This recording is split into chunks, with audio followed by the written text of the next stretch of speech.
Hey, everybody. Chris here, producer Chris, with a quick announcement before we start the show.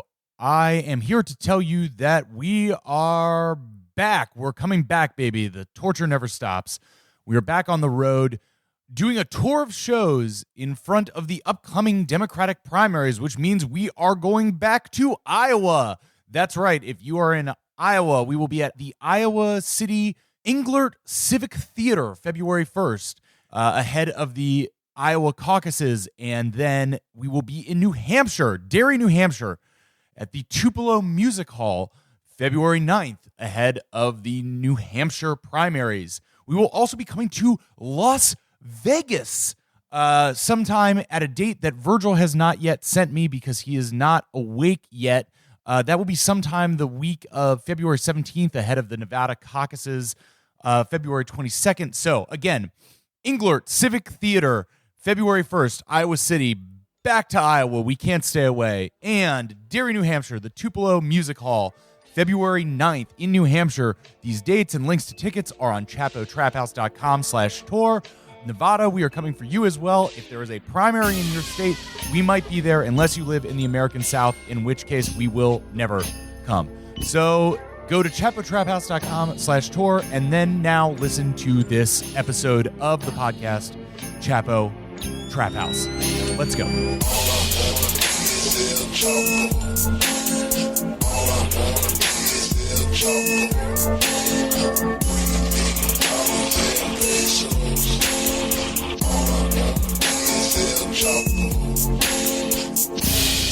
Hello, everybody. Chapo here. Okay, so get down into it. You guys were there. You guys saw. You came and saw. Tell me, what did it look like when the fourth seal was open? Okay, so we're standing there, right, in this, like, first you're in this like a kind of like a cafe, like a coffee gift shop area, and then the bouncer comes and they read you the rules. Don't touch. They will come to you. Then they lead you to this back area where you got to wash your hands, right? And then they take you inside, and it's just cats everywhere. It was. I never wanted to leave, and it was just. I think Matt said it was like they had like vaporized Xanax, just pumping that in there. Yeah, because it was the most calming experience. I was drinking so many beverages and seeing those all were of these all cats. just full of toxoplasmosis. Oh yeah, everyone in there's brain is just slowly being eaten by super intelligent larvae. They have toys there, and they've got boxes, and also, about like an hour and 30 minutes in, I realize, I'm allergic to cats. Yeah, that was the funniest thing. We went to a cat cafe, and Virgil was Dinah's being Cat Emporium. totally Check it out. entranced by all these cats. Meanwhile, his face is slowly swelling up, and his eyes are getting smaller and smaller, and he just starts sneezing, and he's like, I don't know what's wrong. And I think we were saying, are you allergic to cats? And he goes, yes. And we're talking to him, and his features are getting harder and harder to make out around the swollen. It's like a loaf of bread baking and slowly filling up a model. And there's a booklet there too that has all the biographical information about the cats, the likes and their dislikes, that sort of thing, paw size, and it also includes a manifesto, a section called Our Ethos, and the main points of the cat religion are: one cannot force cats to do anything. Fact. No animal stays in the cafe that does not wish to stay. Every animal has a right to dignity. Animal welfare takes priority over customer demands. No sex in the champagne room. And the cats are always right. And honestly, I read all the UK party manifestos, and I think that one edges Labour's out for the best one. Yeah, well, cats voted for Brexit. After the apocalypse, that will be the new law. That will be the new order. First of all, I think it's a shame that you are allergic to cats, and you want to have a cat's experience, but in a safe environment in which your body won't reject them. And I think it would be best if you experience cats in the safety of a movie theater where you can watch them on screen singing and being portrayed by human beings.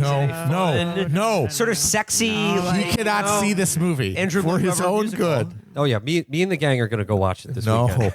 No, Virgil cannot watch cats. it will trigger something horrifying. We can't let it happen. Virgil seeing the movie adaptation of Cats in theater will be his final becoming. He will become the Red Dragon after seeing that movie. Before him, we rightly tremble. Yeah, I emerged from the theater like covered in ash. All my hair is burnt off. Like dang Daenerys Targaryen. I think you mean Nancy Pelosi. Where are we going with this? Well, how about where you went? Why don't you start there? All right, so we went to the damn England. We saw the England. We did the Iggy. We did the Iggy. Sadly, did the Iggy. We were there to do some shows and to encourage people to, vote for Labor. And apparently, you dummies didn't get the damn message. Though, so we all, we're all familiar with the election result. It was a really bad result for Labor. It was a good result for the Tories, who Boris Johnson won a majority, and they can do all of their evil schemes. It was a load of bollocks. Actually, interesting thing. We saw a story today that you know how Johnson promised to do a wage increase, minimum wage increase, and avoid these cuts to the NHS or privatizing the NHS and all this money for schools and stuff. It turns out that may not have been honest or true. What? Wait a minute. Are you telling me that Boris Johnson reneged on a promise? I'm surprised. I can't credit that as fucking plausible. I'm shocked because when we canvassed door to door in a marginal district, a woman told us, an older woman told us, "Oh no, I don't think he's lying." So there we go. We had it right there from a real. Yeah, we said he's going to do this bad stuff, and she was just like, "I don't believe it. I just don't believe it. He's just too honest. Who doesn't trust a fucking canned ham with a wig?" That's another. He is doing some things already. I guess today he said he's going to end prosecutions of Troubles veterans. So that's cool. Just a mass war criminal exoneration there. Yeah. That's nice. Well, the children of Ballymurphy really had it coming. Absolutely. But I do note the canvassing, which we talked about at our live show in London, because the district that we canvass in, Doggoham, Yes. The Heckin Pupper District. that was a labor hold. It's in Heckin on Pupper. That was a narrow labor hold. All thanks we to did us. it. All thanks to Chapo. We did it. Chapo. I say it's us. Come on, bring I it say in. it's We us. did it. As it. for the other We did our part. Everyone did it. else fucked up. Yeah. As for the everyone other else they fucking fucked the 649 dog. constituencies, that's the other podcast. That was Yeah. their turn. Yeah. Come down. That what was the pod fuck? safe. Yeah. Come on, Pod save the queen. What the fuck? What the fucking hell, the dollop? What is wrong with you? I mean, I guess I'm hoping you guys will take me through your Dante like trip to The nightmare that Yeah, I the wanted A to not nightmare hell remember. island that I hope to never visit again. But I mean, forgive me if you already discussed this, but I'm actually mostly curious what it was like for you three canvassing in Doggoham, like when you knocked on people's doors and they saw Matt, Virgil, and Amber. Were you guys all together, or Yeah, we were dressed like the Three Stooges. we all tried to get in their door at the same time? We offered to move their grand piano. down a flight There of was this stairs. incident with a ladder. I don't even want to get into it. We did various pairs and 2x2 cover did a few formation. individual doors. It's a pretty diverse neighborhood. It's actually like for Matt and I, it was like it's a post-industrial town around the perimeter of London that used to have a Ford plant and now mostly manufactures unemployment. So it was like going home.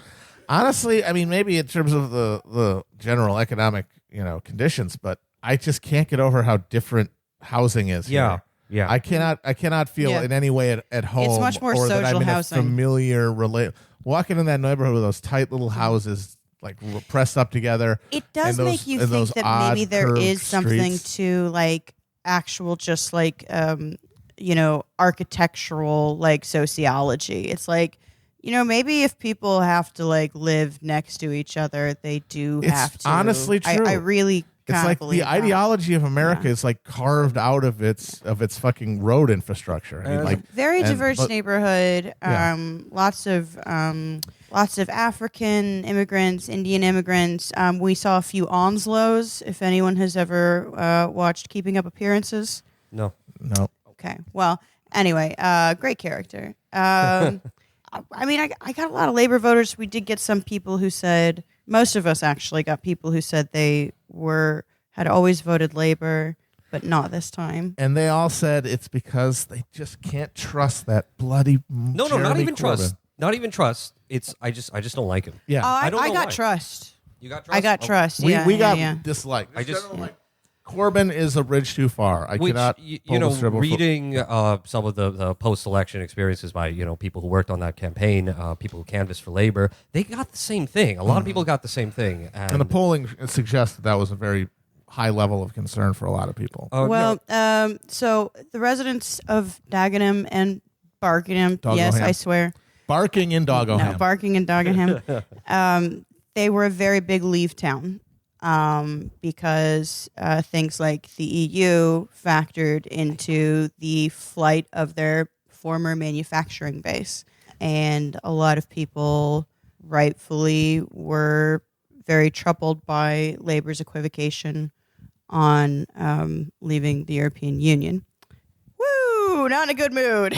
No, Well, I mean, so here's what it was really like. We did the shows and we felt a lot of energy, and it was really staggering that so many people in our audience, they were going out canvassing. And as I understand it, there's more of a canvassing culture there. Well, yeah, and especially more recently, too. Like, there is more of a canvassing culture, I think, generally, but, like, with momentum, like, they really upped the game. And I think, actually, they did an impressive job of getting out into what they call marginals, which we've decided doesn't sound very nice. Oh no, swing voters. Swing is better, districts are right? better. Swingers. Marginals means Swingers. it makes it sound like you don't matter, which actually it just means that you're swing. People also seem more It amenable. means you're a swinger, which is hot. It's beautiful babies Yeah, out yeah. there. They all Jump have and jive tea and jazz and wail and dance with my baby. And But they did do a really good job of getting out to those places. But the thing is, a lot of just like it's pretty clear on the map, like the kind of post-industrial manufacturing places that had always, even throughout Thatcher, gone for labor, just said fuck it, or more frequently than not, didn't show up to the polls at all. Sound familiar? They had the manpower, but the message, it wasn't connecting. They weren't selling the product. Yeah. And Labor, I think, was unable to regain the trust of voters after, let's be honest, a pretty shit run here for a while. And one note, so according to exit surveys, about 30% of the 2017 Labor voters who were leavers voted conservative this time around. And that's like a million votes right there. That's if they had stayed with Labor, that would have the margin of victory. They Which still is most of England. Yeah, I mean they still would have lost, but I mean it would have the margin of victory. But as well, among those voters, like Brexit was like 10% of their concern. 50% of them said, now the reason why we left Labor was because I just don't like him. Actually, it depends on how you look at how that's worded. So some people said it's a problem with the leadership. Yeah. Now, that doesn't necessarily mean I don't like him. That can mean literally a lot of things. That means I don't trust him. That means I think he's like a silly London cosmopolitan. That means I don't like that he's a vegetarian.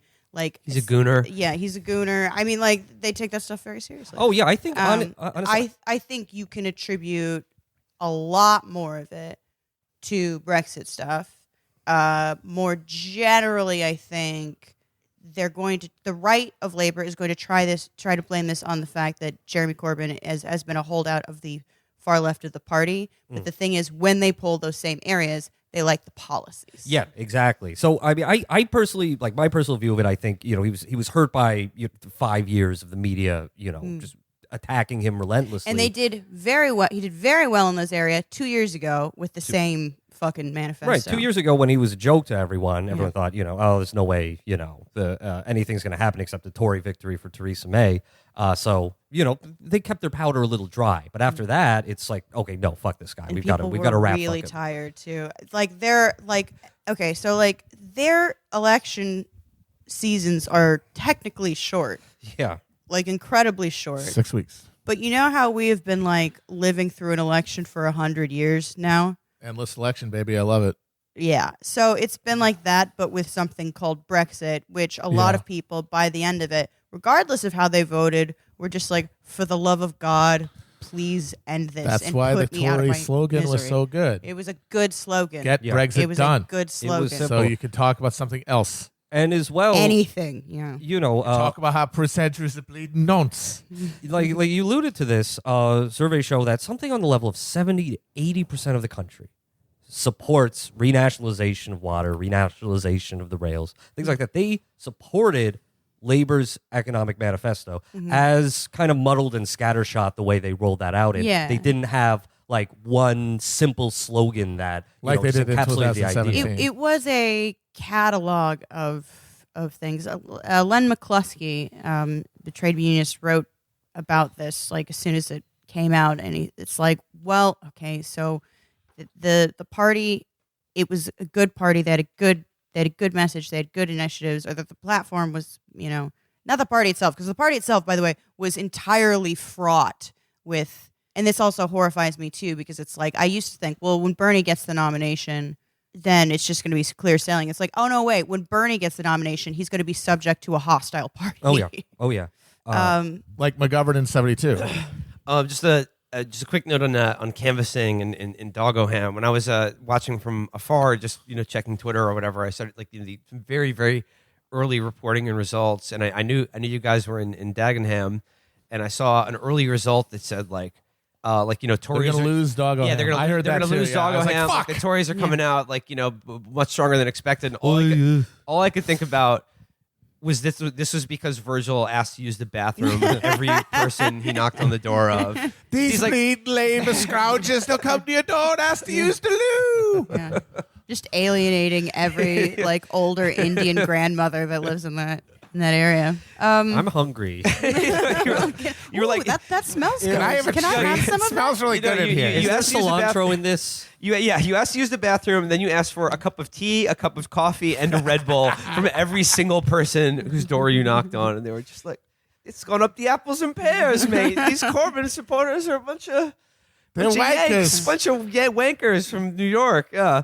Yeah. But Yank the manifesto wankers. was sort of sprawling and strange, and also a lot of the things that the people supported in it, like the nationalization of the rails, this is technically illegal under the European Union. Yeah, right.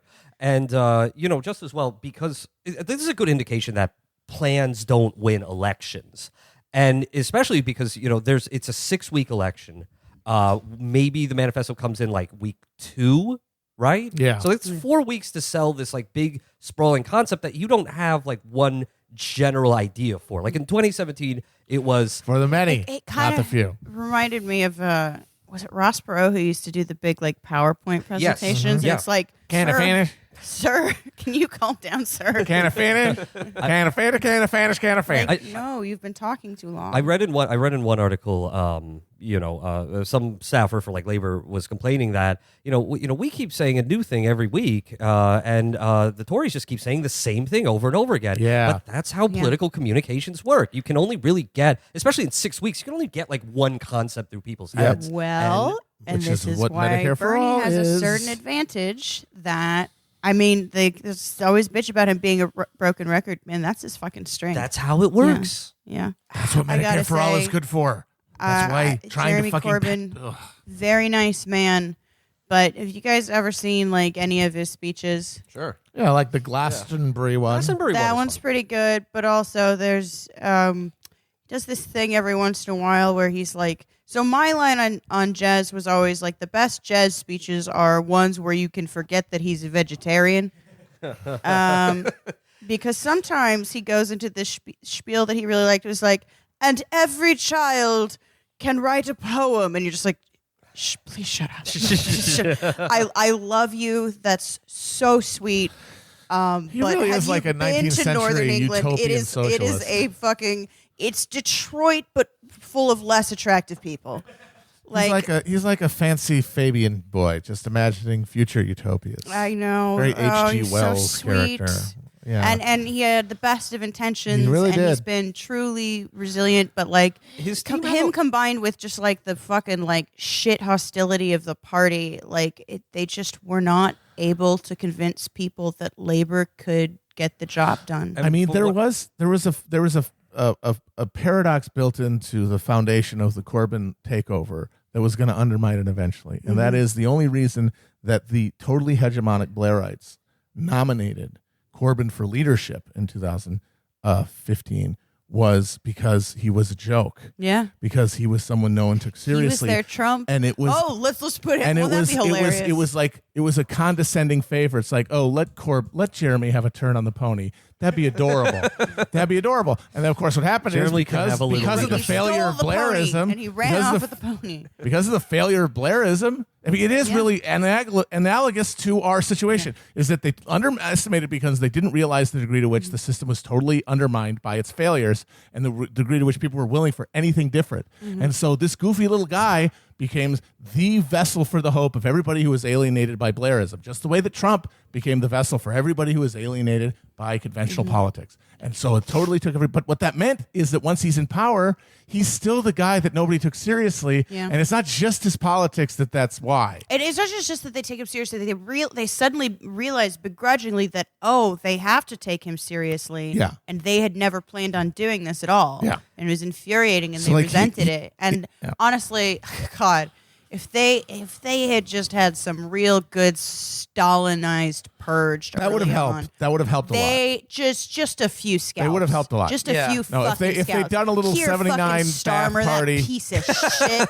So from our conversations, I glean two things generally. One is that Jez's, inner circle, his team, had a lot of trouble corralling him and directing him in a way that Amber described.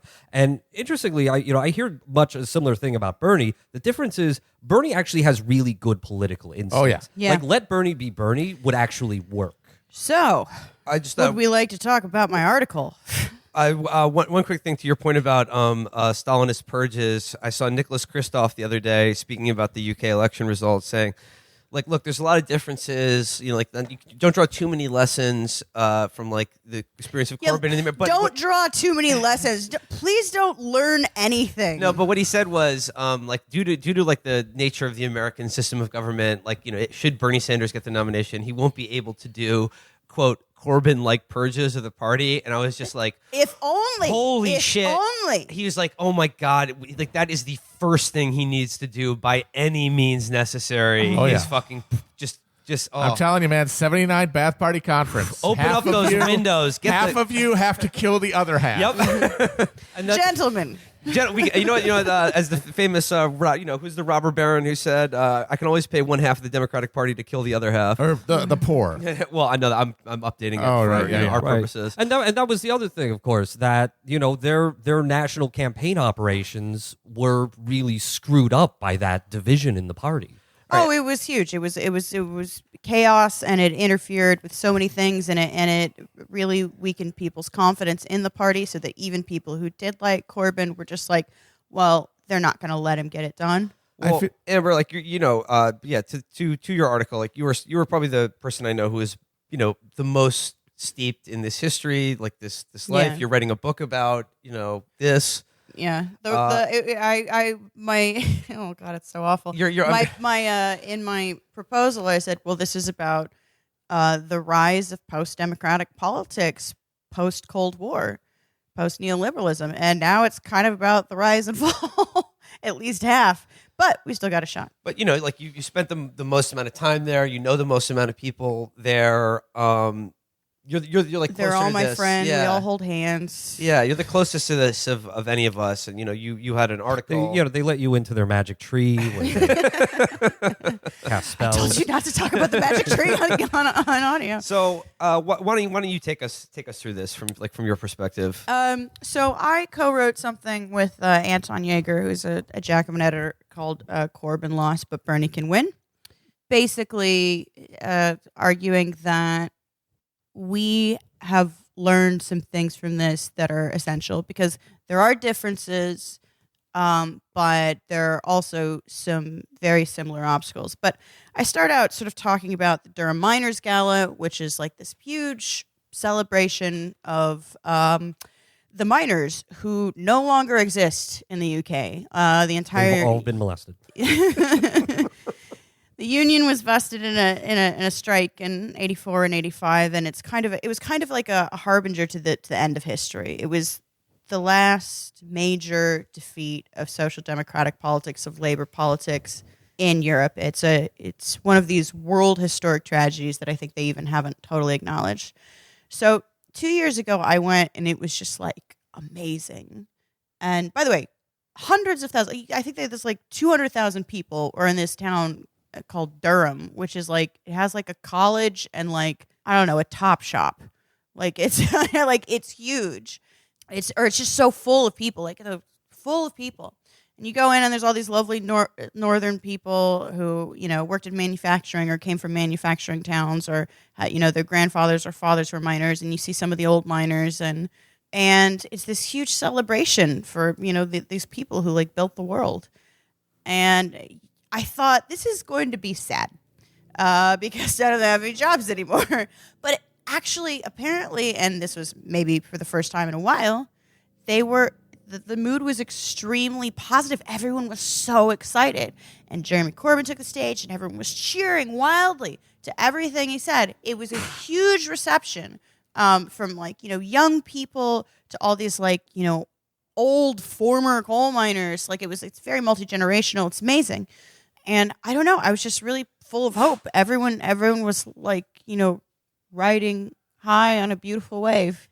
And the next year, the mood was different. What year was this? The next year you went to it? This year. This was 2019. Yeah, Okay, yeah. And they were kind of tired and nervous, and it was still the same number of people. But the one thing you noticed that was not there the year before was a rash of European Union flags, which had apparently been bussed in by one of these kind of astroturfed organizations, I think headed up by this guy, Michael Chesham, who is slimy and disgusting, and the sort of people who otherwise would not have shown up to the Durham Miners Gala. Now, I cannot stress enough how instrumental the European Union was in crushing the miners and in crushing that strike and in destroying the industry and obliterating a huge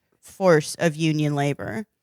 So it was, let's say, a little tasteless at best and hugely disrespectful at worst. Like, it made no sense. It was like, motherfucker, do you know where you are right now? Even if you are, like, skeptical about leaving the European Union, read the room. It's like wearing a bloody Gooner jersey to Man City. Exactly. It was like a bad thing. And it was just like, oh no. That was the time when I'm like, this is about to go tits up. These people are kind of sucking the energy out of the room. But it's very sad. And basically, the moral of the story is that the party, no matter how good they were unable to convince enough people that they were ready, willing, and able to get the things done that only 2 years ago they really supported. So it's incredibly sad. It is. It's not one of these, oh, well, we can take this energy. No, it's sad. It was a defeat. And I don't know how long it will be before they get another chance. But now the people who have to save social democracy are the people who have never had it. It's us, folks. And, that's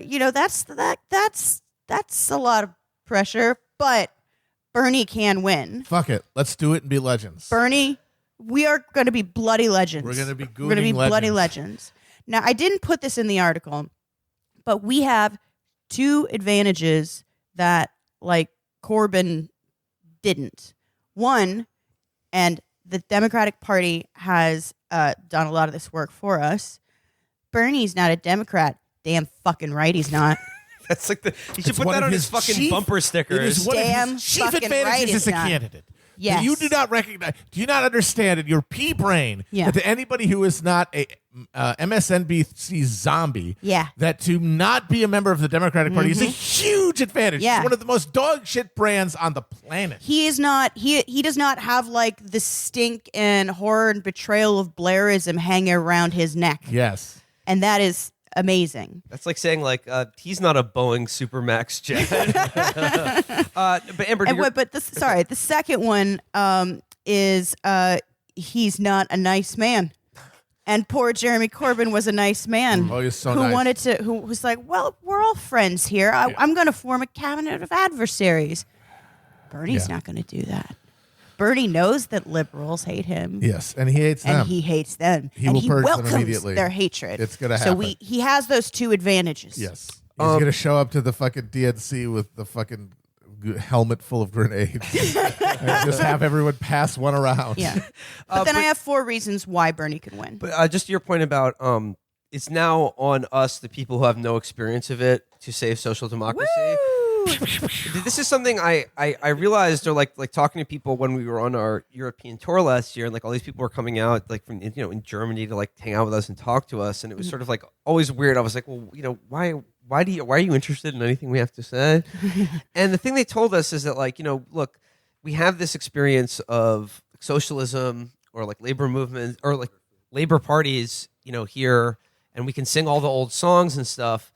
And we're trying to rekindle the embers of like a fire that's gone out, and it's sort of like it feels kind of stale, or like the weight of the tradition of it sort of bears down on it. And what they said and what they see in us is that like because we're idiots, or at least speaking for myself personally, like coming to it like almost totally blind. Yeah. It's like we're trying to start a fire from scratch, which is like maybe harder, but it's also kind of more liberating in a way. It's harder, but also we don't have the baggage and the anxiety. We don't have the weight of dead generations weighing on our fucking brain. Yeah, there's nothing on our brains. Nothing here. It's We're empty. We're free and clear. What is it? Joyce said, history is a nightmare from which we're all trying to awake. Yeah. And like in America, we're just like, dude, I'm on that Ambien, dog. Like, yo, I'm eating at night. I'm sleepwalking into my fucking car. But that's fun.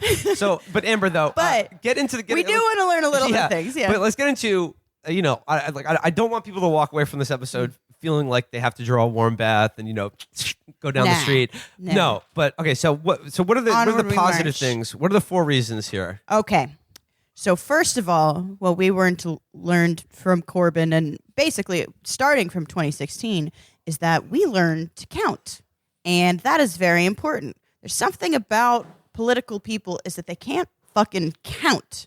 So the idea, very bad at math. The idea that you can replace here, I'm just going to read from my own thing. The idea that you can replace workers with students and middle class progressives from urban centers was bad math well before the failure of Corbynism.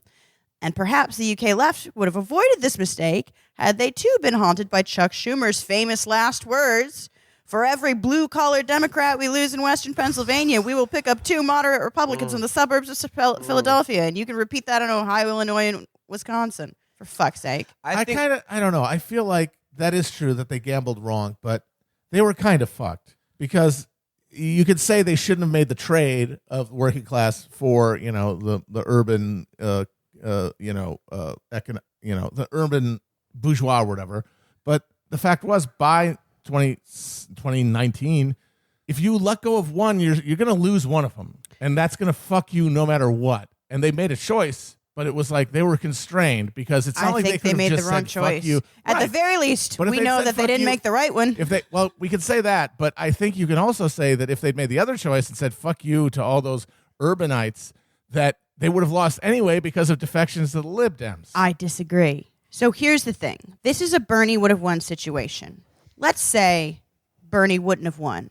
Well, we now know that Hillary wouldn't have anyway. So clearly, like working backwards, we can at least guess that it would have been a better bet to actually try and engage with the working class rather than like middle class cosmopolitans.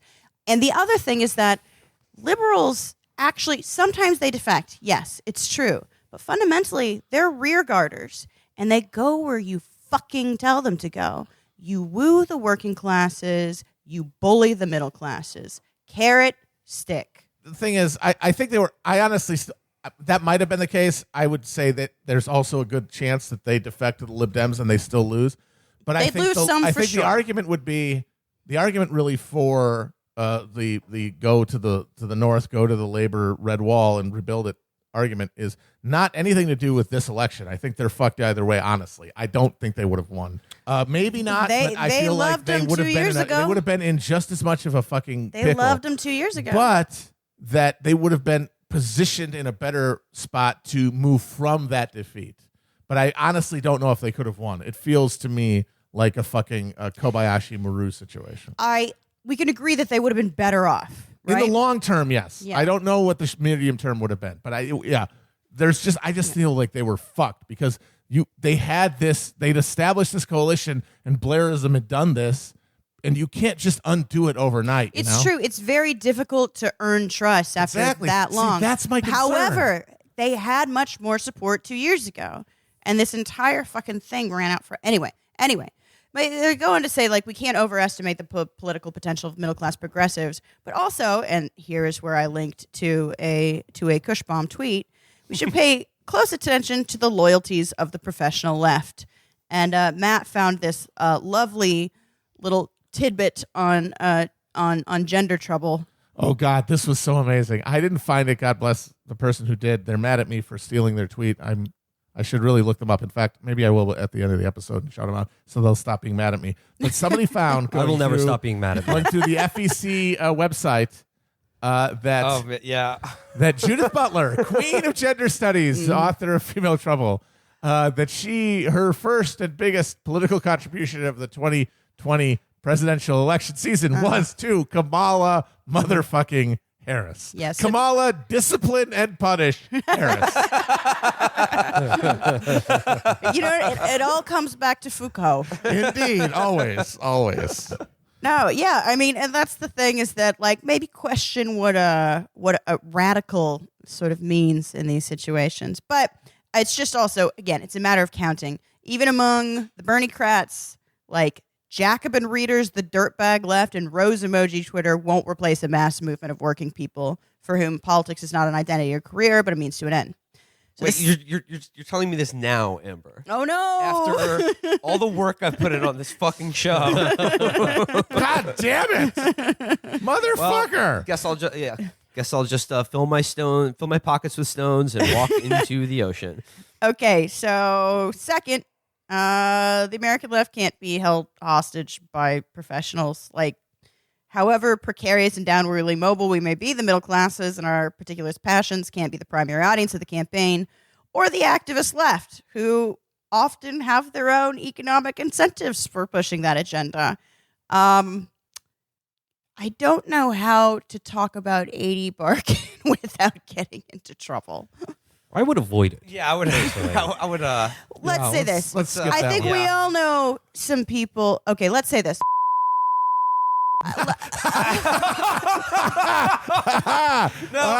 Censored. Abort. In the game. Parody. In the game. All right, cut that. But we will say that a lot of the people who maybe you think of as working families party. Okay, that's They've done some decent work, but we know who butters their bread. So don't necessarily defer to the professional activists on this either. Anyway, third, youth is not a class. Well, this is a big one because, like, you look at the results here, and it isn't like whether it's this country or the UK, it is very stark in terms of like over and under 40 years old, 50 years old, 50 years old. Is that the real cutoff? Yeah. It's very. That's not even old people. That's not even young people. Like, right? I'm a spry 42. And in England, that's like being 100. You just keep swelling. I mean, it's so hard to tell. It's so hard to tell. You could be 18 and just look fucking 50 years old. Well, yeah, 5 minutes. Ooh, they of sunlight age hard. ages them They 10 years. age hard there. But no, Amber, you look at the splits. Yeah. Whether it's in this country or the election that just happened in UK, and it is very, very stark. Right. But like, why is that? Keeps happening over and over again, where people are like, "Oh, the youth will save us." Why is that kind of like a sort of a fool's gold, or not? It's not as telling as you think it would be. Because the Zoomer of today is the Boomer of tomorrow. Well, my question about it's like the demography thing. Sorry, it's like the demography thing too, where it's like, oh, well, as soon as there are enough brown people, then we'll all, or it's like as soon as this generation, it's like, no, they get jobs and grow up. And I've been trying to think about this thing because the data is just so stark on the age gap that I've had to deal with it both here and during this last election, that I've been having to try to grapple with it. And I absolutely share your instinctive revulsion towards generational politics. It's a dead end. It's liberal. It's not in any way Marxist or dialectical. But what I've come to kind of think about is just like, all right, imagine where you have to be in a country like the United States or the Great Britain as you're like a 50-plus person, right? You are either economically secure enough that the economic appeal of socialism doesn't really register. It doesn't move you because you don't have those material concerns. Or if you have made it that old, and as we know, old people or poor people die younger than old people, which is why the old people cohort is so reactionary. It's made up of mostly richer people who've lived that long because they could. They made it. But even the poor, but the thing is that the poorer people who have lived that long have seen nothing but failure and cynicism and disappointment in the lifetime of politics. So they have no remaining belief or investment or in the credibility of the political system. The older people in the UK have spent their lives being betrayed by labor. Exactly. The older people in the US, the poor, and we have huge elder poverty in both of these countries, by the way. The whole okay boomer thing kind of doesn't make that much sense because old people are actually very poor and not doing very well. I mean, there's a lot of rich old people, but elder poverty is insane. But they've watched the Democrats fuck them over. They have lived to watch the union movement crumble under the Democrats, sometimes by their hands. So the challenge is, how do you repair that breach of trust? How do you reattach that severed limb? And they weren't able to do it definitively. We saw they weren't able to do it because, honestly, if they really made themselves credible, if Jeremy Corbyn was a credible guy offering the social democratic agenda, I think people would have overlooked Brexit or anything else because those are all just subsidiary concerns of a greater economic disenfranchisement and alienation. Somebody gets to the root of your concern and you think they can deliver, that's what you care about. At the end of the day, they didn't think he could get it done. And the thing is the challenge is how do you reestablish the trust? Yeah. And I don't know how. We know Corbyn didn't, but I don't know how you do it. This is my fourth point.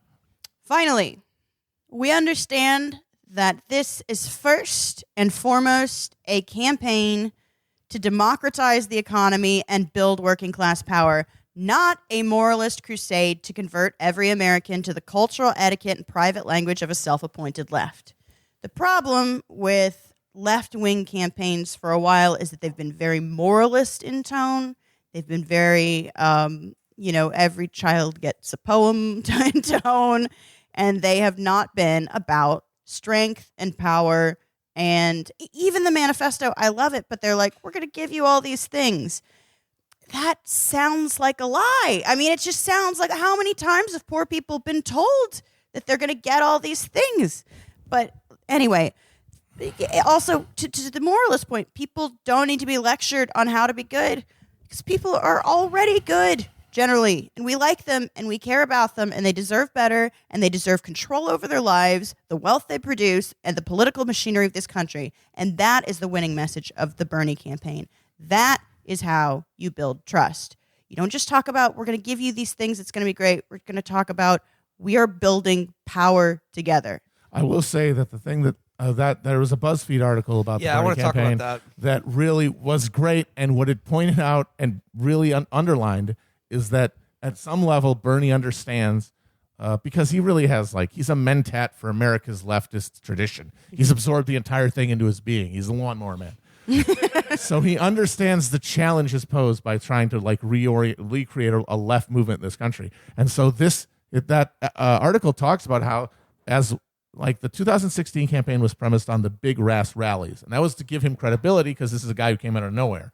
Now that he's more well established in people's minds and he's already a household name, it's about reorienting the campaign around amplifying the stories of just regular people. Because if the political class has been totally their credibility has been destroyed by generations of neoliberal ruin, then you rekindle that credibility by getting someone to vouch for them. And if you have other people saying we're all suffering from the same things, this is the solution, you have gone around the decrepit sense of trust existing between the political party and the people and gotten around it to be just people telling their stories, recognizing common plight, common exploiters, and directing the energy that way. And it's about power, not charity. And I think someone said that, for the many, not the few is nice and good, but somehow with the manifesto being sort of like a shopping list of offers, it sort of is like, well, shouldn't it be by the many? You know?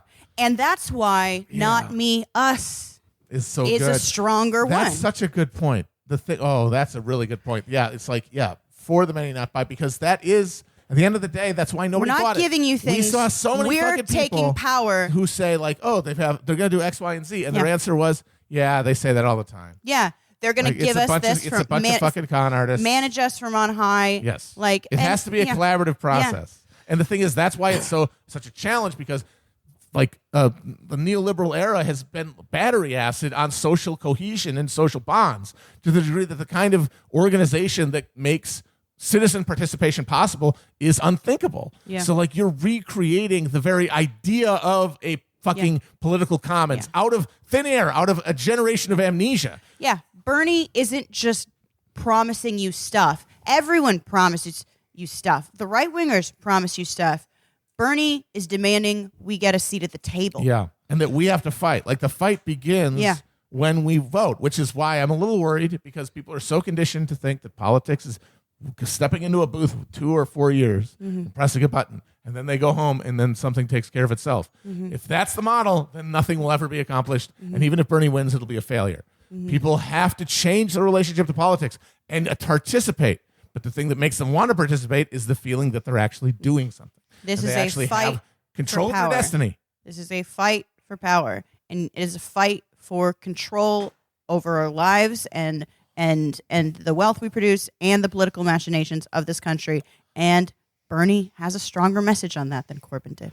What struck me- well, I mean, just like if you, however you want to define it, if you just want to boil that down to numbers, forget why or how. Bernie, one of the most popular politicians in America by all measures.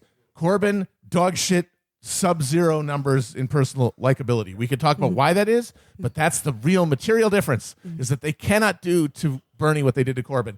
Even if they realize after Iowa, oh shit, this is going to happen, it'll be too late. The public idea of Bernie is too well established. He's a good guy. He's not going to bullshit you. He's crazy He's not Bernie. just a good guy. He's a strong guy. He's Exactly. a fighter. He's a fucking bulldog. Honestly, I feel like Trump's nickname for Bernie tells you all you need to know.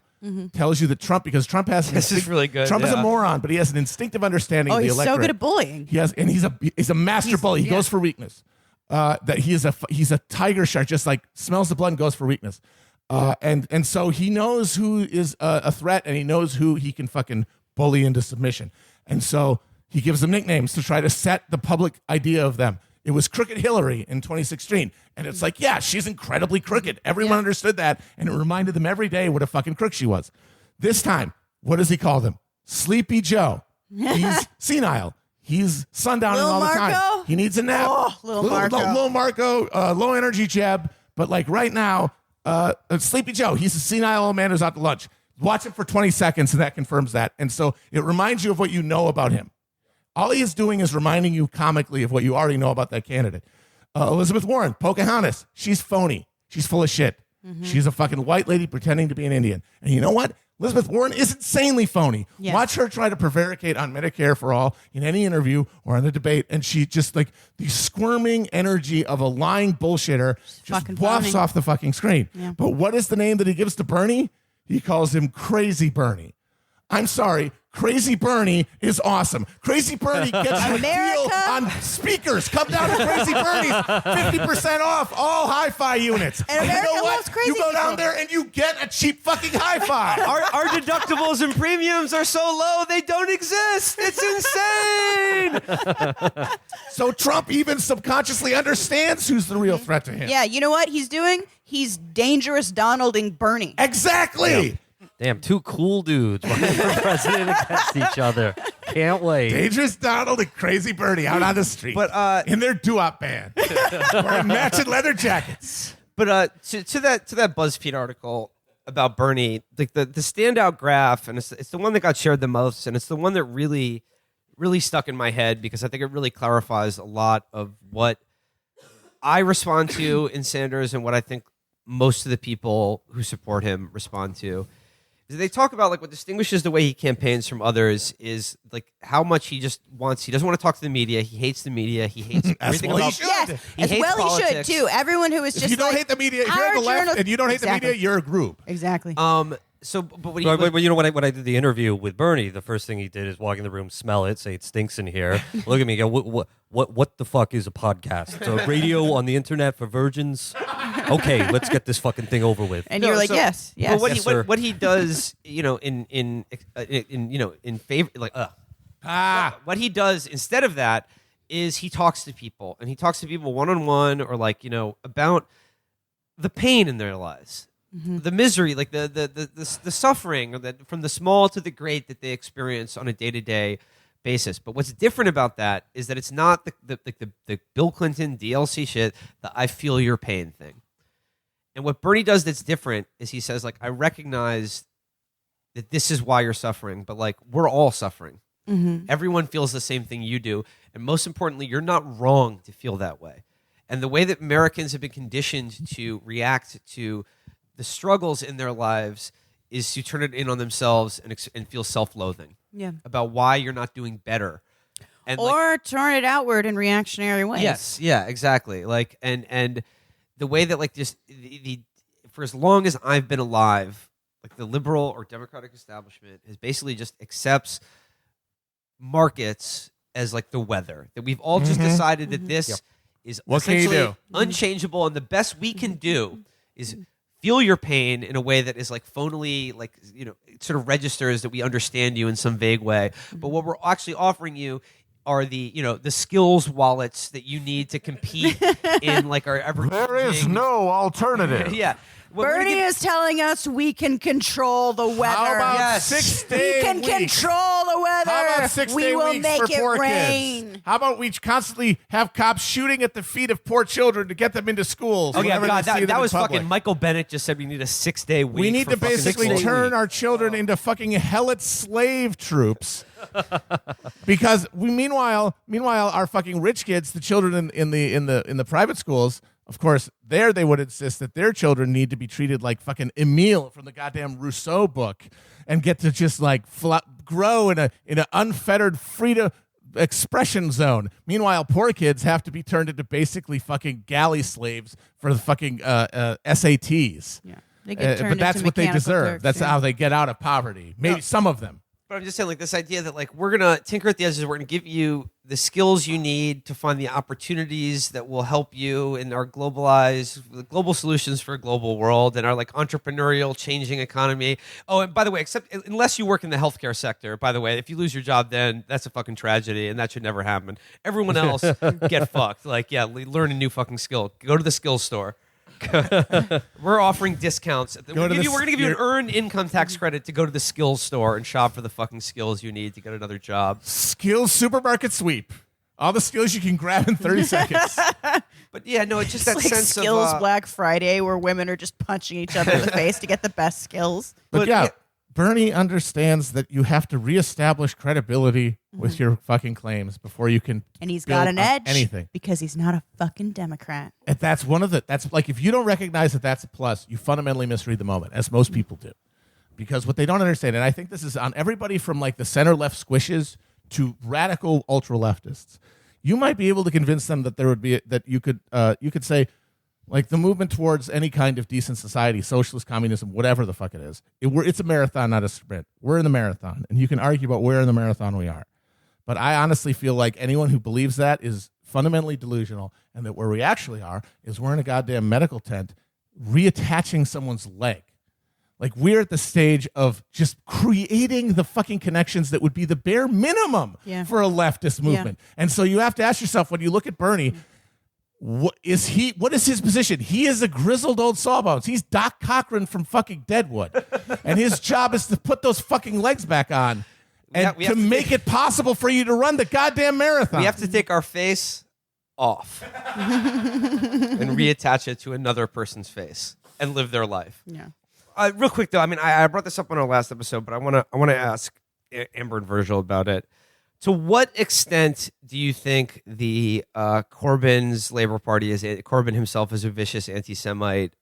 Do you think that's oversold? I think it was. I don't think anyone believed it. Yeah, I don't think I don't think anyone believed it. I think it was largely an extension of other issues that there were elites that were saying he was too far left and they were looking for like a wedge in. It was, by the way, a lot of people who were making those accusations were also extremely active in the Remain campaign. I think the damage it did was minor, but mainly to the degree that it made the party appear chaotic, and people sort of lost faith in the party operating. Yeah, I would think maybe it contributed to like that case, maybe in a practical sense, because it became an easy excuse for the anti-Corbyn MPs to not cooperate with the national campaign, and a bunch of suckers too, a bunch of fucking suckers who were like, well, but we do have an anti-Semitism problem. It's like, oh yes, maybe a little blood will satisfy these sharks. right? But otherwise, No, you double down. You double down. You invite Nick Mullen to the Labour conference. Yeah, no, as the great Scotsman Limmy says, don't back down, double down. Don't back down, double down. Will opinion survey show that like the anti-Semitism thing was itself in isolation very, very low in any like voters' consciousness.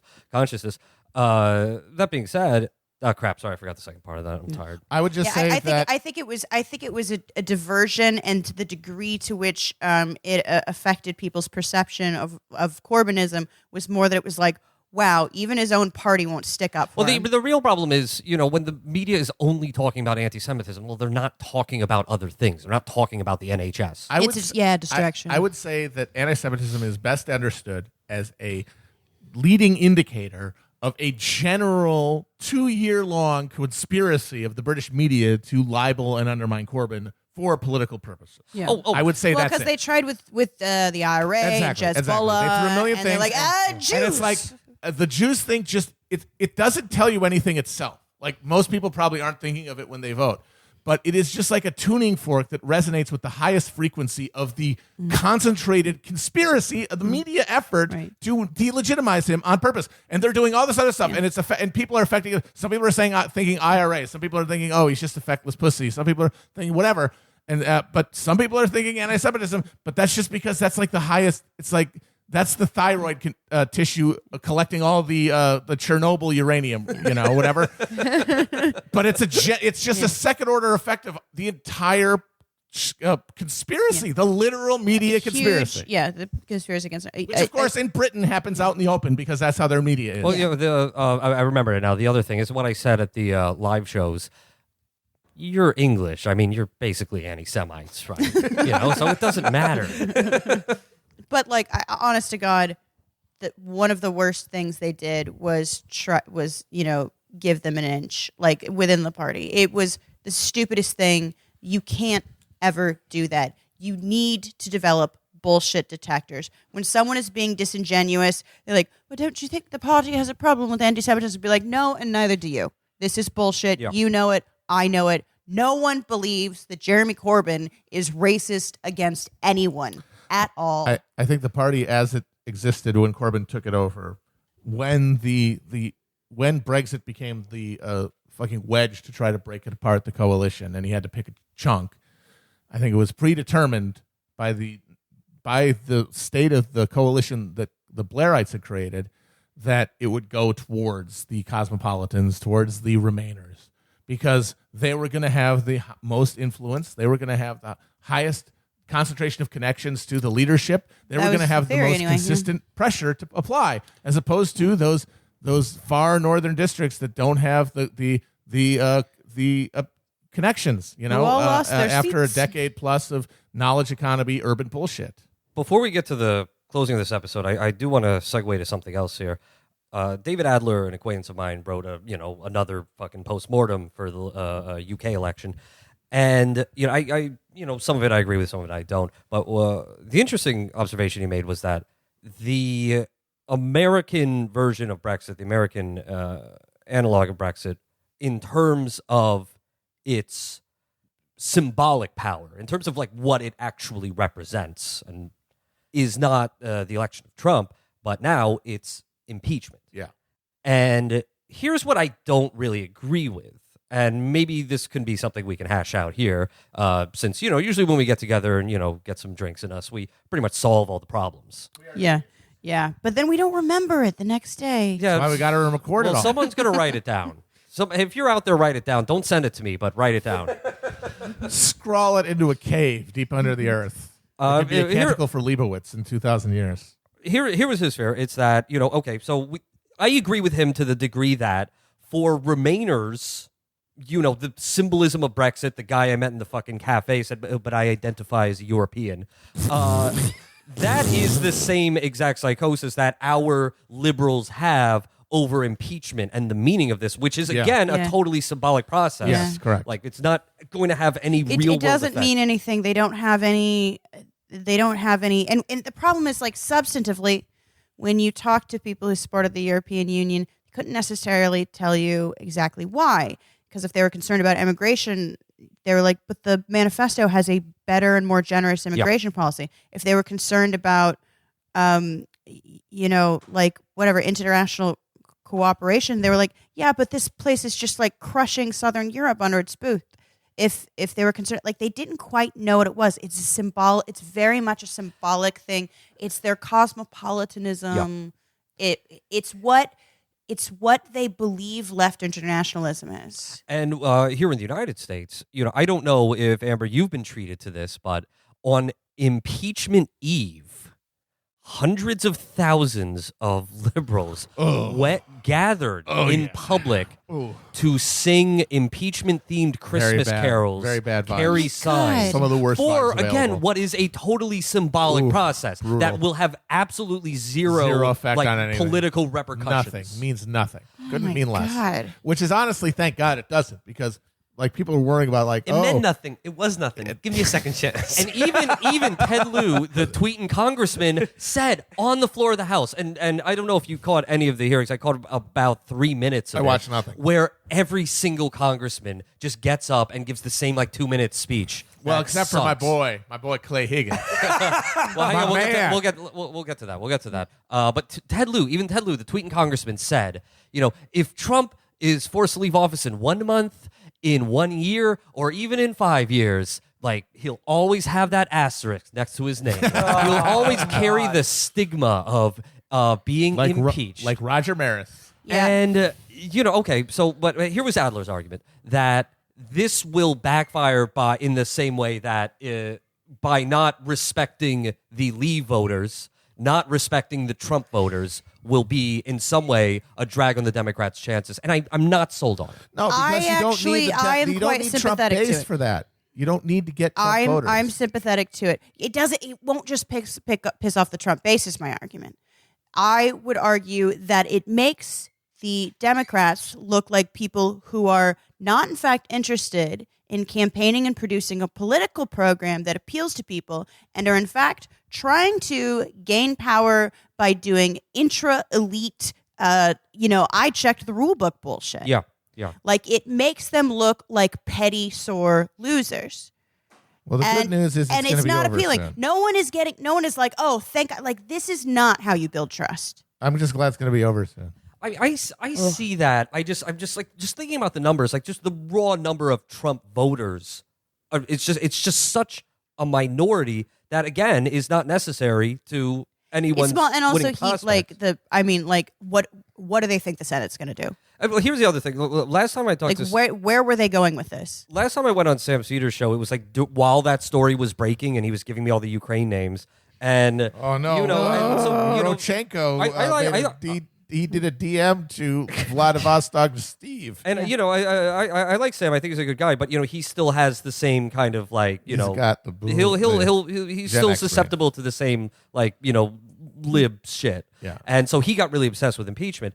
And his contention was, well, of course they're not going to remove him, but this will help Democrats in the Senate races in Colorado and Maine. No, because sorry. But my point was, okay, well, isn't the inverse true? Doesn't this hurt Democrats in their prospects? Does this hurt Doug Jones or whoever's going to run in Kansas or Kentucky? I think, though, the point is that it doesn't have as much to do with Trump's base as it does with people being like, really? This is what you're wasting your time with right now? And that is it. We all know that it's fucking political theater, and that is not the sort of thing that appeals to most voters. So instead of trying to make inroads with the sort of people that they've spent years and years and years destroying trust with, they're doing this fucking dumb, bad, boring TV show.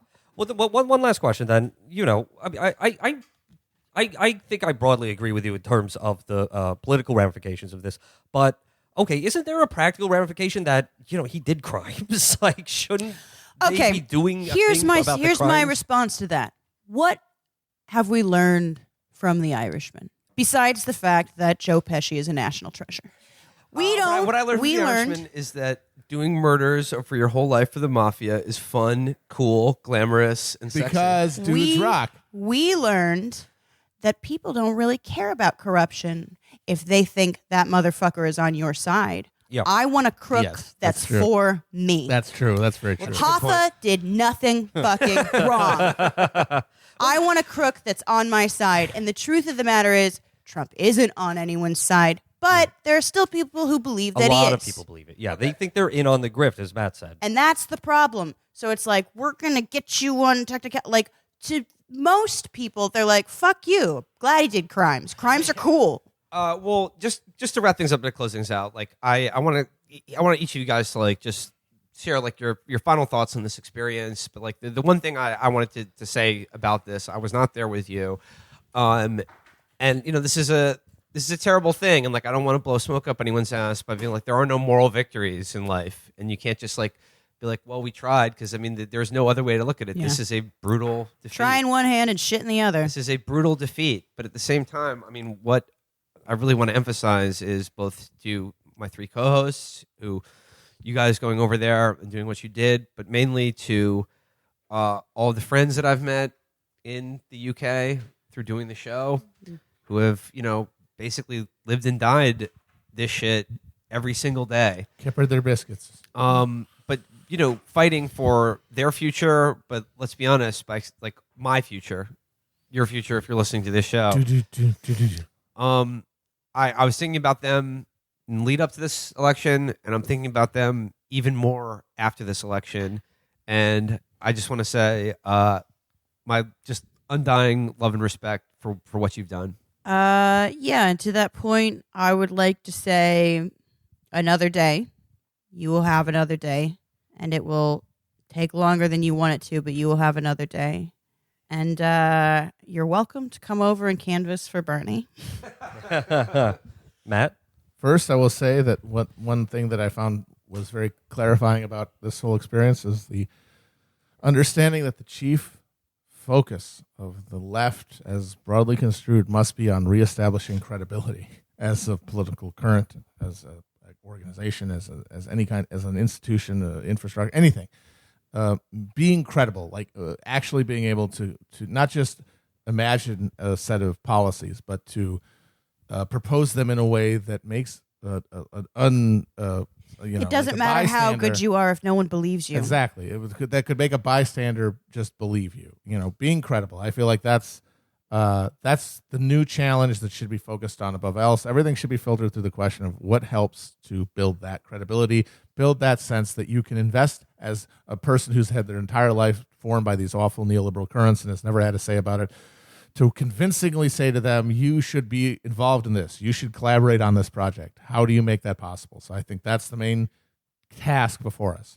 And secondly, as depressing and terrifying as it always is to see a result like this, it is true of the revolutionists. It's true, as the IRA said to Thatcher, you have to be lucky every day. We only have to be lucky once.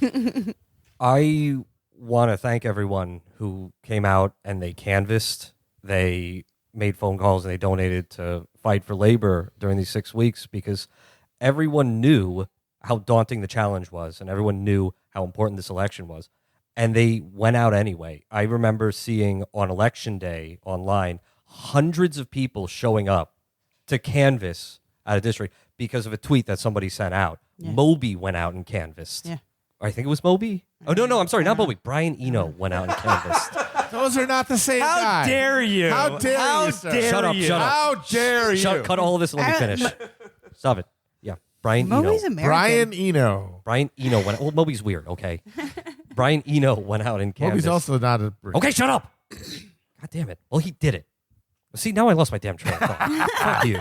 Moby's weird. Okay. People he might put be in English. a lot of work. amazing People put amount in of a work. shitload It was of work. incredibly impressive. I was incredibly impressed by the amount of work that I saw, and I hope that we can emulate that. Yes, And- absolutely. Iowa and everybody, man. Okay, can I finish? And I would say to them that this loss was not on them because from what I saw, Labor had the manpower in this election, and they were capable of getting out messages to people like through face-to-face interactions. Even if people didn't want to buy the product, even if you were screwed by the dissension in the top ranks and the anti-Corbynites in the party, it's clear that that activist infrastructure is there and will keep being there. I just want to say, conjoining that is that they absolutely had the manpower, but they did not have the airwaves, and I feel like that is where they ended up being destroyed. That level of both campaign organization and grassroots organization at the bottom, not at the top, was so impressive. They were so organized that they could get people to vote tactically, which I cannot imagine in a billion years us morons. No, figuring we out could here. do that if you told people that voting tactically meant that you could show up on election day in some sort of tactical outfit with a lot of zippers and buckles